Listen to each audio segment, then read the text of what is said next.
All right, everybody, what is going on? Good afternoon. We got some more cornerbacks to talk about here, just kind of wrapping up the back end of the draft here. We're firmly into round 5, round 6, round 7, guys, and we're going to kick things off with Thaddeus Dixon of North Carolina.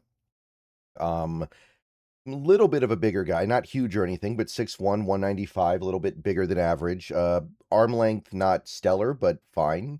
Giant hands, and he jumped at the combine, and he jumped pretty well, especially for a bigger guy. And PFF has him in the 5th, CBS has him in the early 7th, Aggregate has him basically in the 5th round. That seems to be about where he's landing at this point.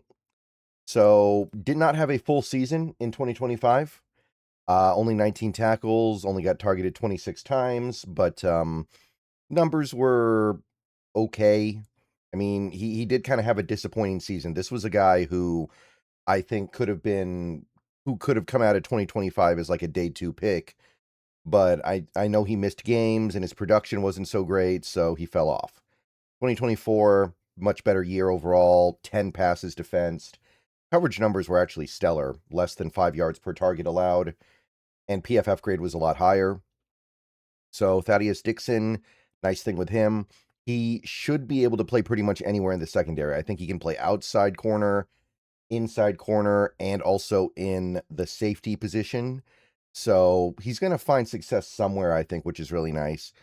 He's a hard hitter, somebody that can really dislodge the ball from a carrier. He's got good ball skills to find the ball in the air and then try to go make a play on it. He gets his head turned around. He's got advanced route anticipation. He understands how to sit back in zone, watch a play develop, and then make a break on the ball before the ball is thrown. He's got a fast click and close. His click and close is rapid. And he's good in press. I don't know how much of that translates, but his arm length is not that bad, so it should translate fine. Now, his straight line speed is not really there, so man coverage is always going to be a little bit of a bear for him. He's not really a great run defender or tackler necessarily. He's a hard hitter, but from snap to snap, when he's not hitting hard, it's just kind of eh. His footwork needs improvement as well, especially at the press point. He blows opportunities to get interceptions. Like, he makes plays on the ball, but he doesn't complete it with the pick when he can. And he's not a great tackler, like I said. So the versatility is nice. There are definitely issues here, but I like the versatility. I think he'll be able to kind of be moderately effective pretty much anywhere. Like, even if you're running a zone scheme, you can put him at safety and it'll probably be fine. So I actually go 4th round pick here. I think the versatility is a big plus. So I like him. Next up, we got TJ Hall, still kind of in that late 5th round area. Iowa, another Iowa product here, 6'1", so taller, a little bit lean, and very short arms, so a little bit of a torso situation here. But big hands. Did not test very well at all. All of his testing scores were substandard, especially for a guy who's not that heavy. So he did not have a good combine at Indy this year. Big boards, we got some 6th, but the aggregate puts him in the late 5th. Was productive in 2025 for Iowa. 10 passes defensed, 47 tackles, less than 50% completion allowed, 400 yards on 63 targets, 78.3. So in college, he was a good press corner. So that's one of the positives with Hall. He was good in press when being asked to do it at the college level.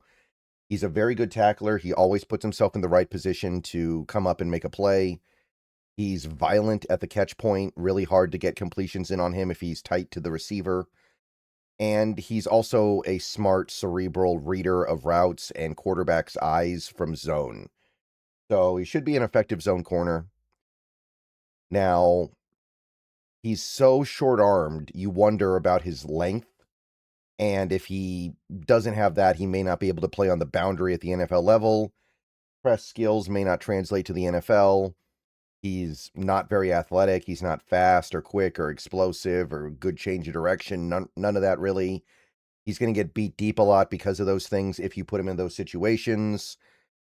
He doesn't really track the ball all that well, and he's a little passive going after the ball. He makes a lot of deflections, but he doesn't necessarily come up with picks because he doesn't go after it as hard as he could. So I don't think this one's all that interesting. He doesn't really have much that I'm into. He's a pretty smart player, but I don't know if that's enough. So 7th round pick, I think he could be a good special teamer, but I don't know. I understand that he's cerebral, and I do appreciate that, but not super into TJ Hall here. All right.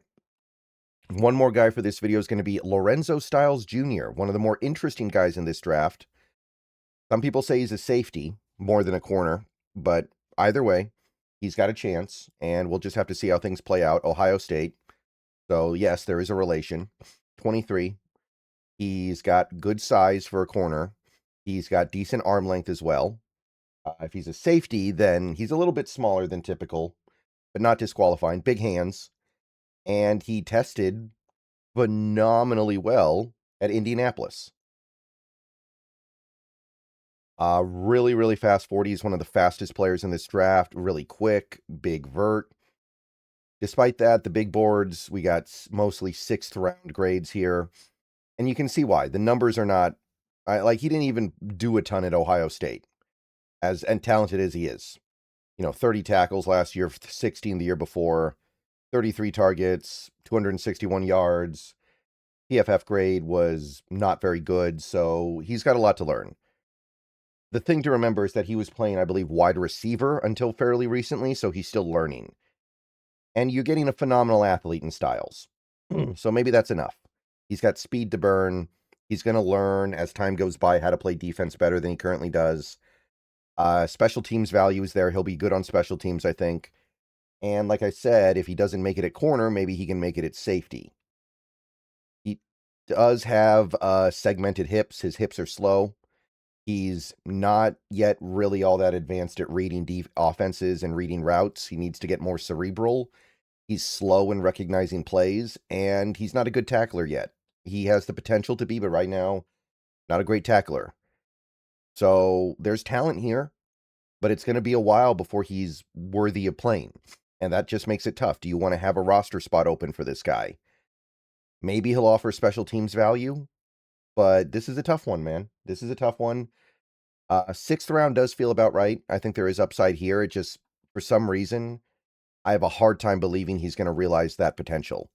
I look at him and I see a guy who I think is going to have a hard time realizing his upside. Maybe he goes back to offense at some point. I don't know. But normally in a draft, I'd be a little more, in a draft this week, I'd be more into this guy, but I don't get a great feeling. All right. See you guys later. Go Hawks.